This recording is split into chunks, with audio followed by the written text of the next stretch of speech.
saya Novalin Putri Esther Boru Sinaga, kelas 11 MIPA 1 SIB B.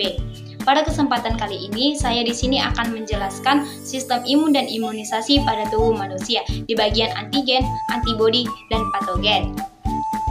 Tentunya kalian belum tahu kan apa itu bagian sistem imun?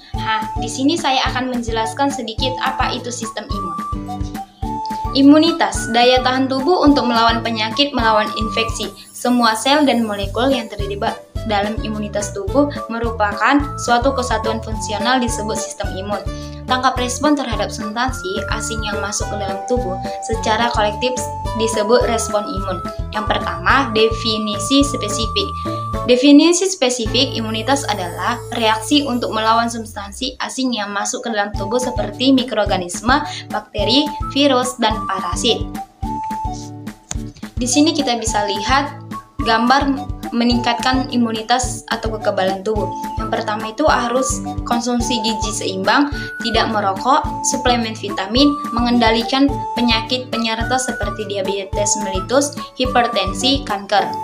Istirahat cukup dan aktivitas fisik senam ringan. Sistem imun dapat dimanipulasi agar fungsi sistem imun dapat dikontrol untuk melawan penyakit. Manipulasi sistem imun dapat dilakukan dengan yang pertama, memanipulasi antigen asing yang masuk vaksinasi. Yang kedua, memanipulasi pertemuan substansi asing dengan sel atau molekul sistem imun imunoterapi, contohnya vaksinasi. Di sini kita bisa lihat gambar vaksinasi. Yang pertama, antigen dan antibodi. Antigen adalah zat yang merangsang respon imunitas, terutama dalam menghasilkan antibodi. Permukaan bakteri dan virus mengandung banyak protein dan polisakarida yang bersifat antigen. Di dalam antigen terdapat bagian yang dapat membangkitkan respon imunitas atau menginduksi pembentukan antibodi yang disebut epitop.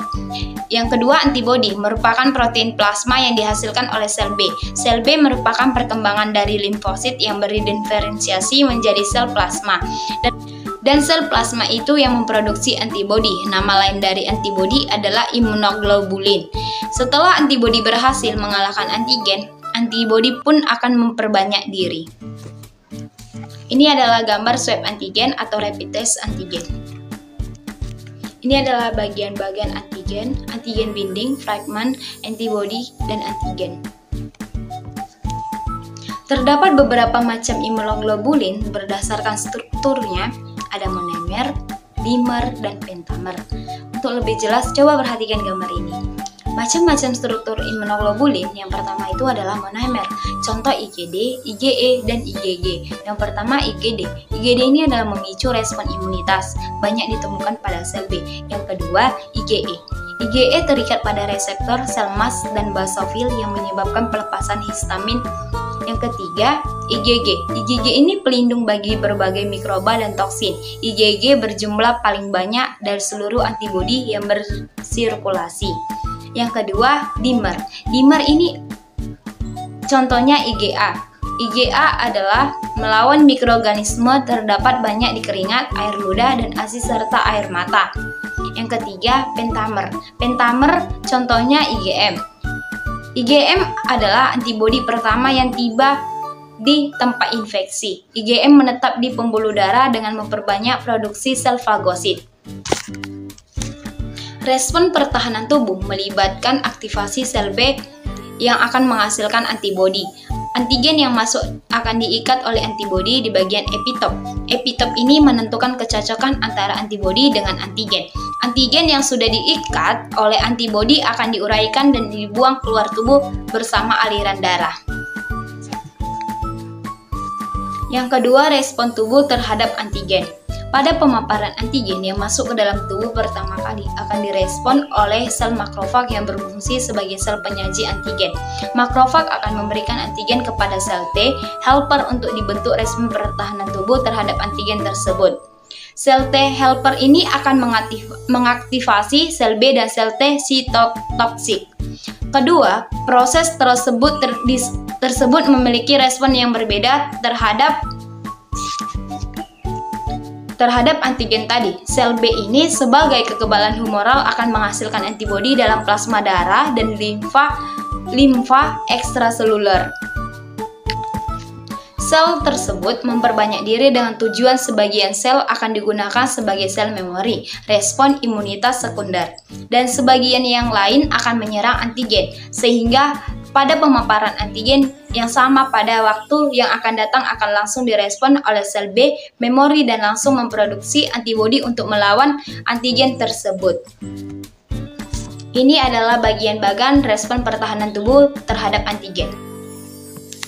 Yang ketiga, patogen. Patogen ini merupakan agen biologis yang menimbulkan penyakit pada inangnya. Sebutan lain dari patogen adalah mikroorganisme parasit. Di dalam tubuh manusia, sebenarnya terdapat cukup banyak bakteri atau mikroba yang hidup. Beberapa bakteri tersebut melakukan simbiosis mutualisme dengan tubuh kita, dan ada juga mikroba yang hanya menumpang, hidup tanpa memberikan efek positif pada tubuh. Inilah bagian-bagian patogen.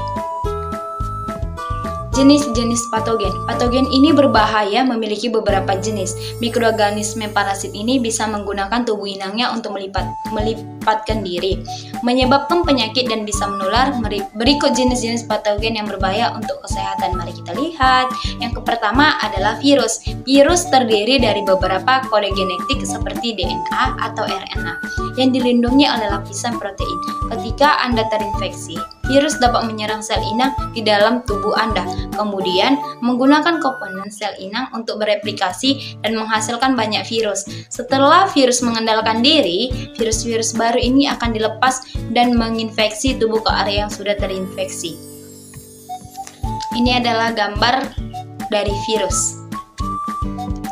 Yang kedua, bakteri. Bakteri ini merupakan mikroorganisme yang terbuat dari sel tunggal.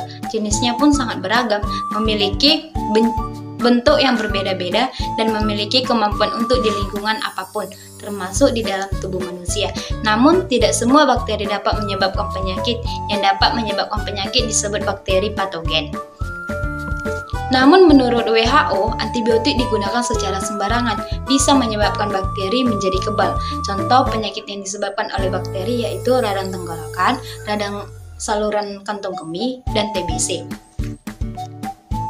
Ini adalah gambar bakteri. Yang ketiga, itu adalah parasit. Parasit ini bisa diibaratkan seperti hewan kecil yang masuk dan bisa hidup di tubuh inangnya. 3 jenis utama parasit yang dapat menyebabkan penyakit pada manusia, seperti protozoa, organisme sel tunggal yang dapat hidup dan berkembang biak di tubuh Anda. Yang kedua, helminths. Helminths ini organisme bersel banyak yang dapat hidup di dalam atau luar tubuh, pada umumnya dikenal sebagai cacing. Yang ketiga, ektoparasit. Organisme bersel banyak, contohnya seperti nyamuk dan kutu. Parasit ini bisa menyebabkan gangguan pencernaan, penyakit menular seksual, malaria, dan cacing usus. Ini adalah gambar parasit. Bakteri merupakan salah satu contoh organisme yang memiliki sel tipe prokariotik. Bagian luar sel bakteri terdiri dari kapsula, dinding sel, dan membran plasma. Kapsula yaitu bagian yang paling luar berupa lendir yang berfungsi untuk melindungi sel. Bahan kimia membangun kapsula adalah polisakarida. Dinding sel terdiri dari berbagai bahan seperti karbohidrat, protein, dan beberapa garam anorganik serta berbagai asam amino. Ini adalah bagian-bagian parasit. Dapat saya simpulkan dalam presentasi saya pada pagi hari ini terkait pada masa-masa COVID-19, ada baiknya kita menjaga kesehatan tubuh kita dengan memperkuat antibodi kita dengan vaksinasi. Sebagai penutupan, izinkan saya untuk menyampaikan suatu pantun sebelum mengakhiri presentasi ini. Nasi goreng rasanya gurih, dimakan di Kota Batu. Saya ucapkan terima kasih atas semua kasih dan perhatianmu. Sampai disinilah presentasi saya akhiri. Selamat pagi, salam sejahtera bagi kita semua. Sampai jumpa kembali, dadah!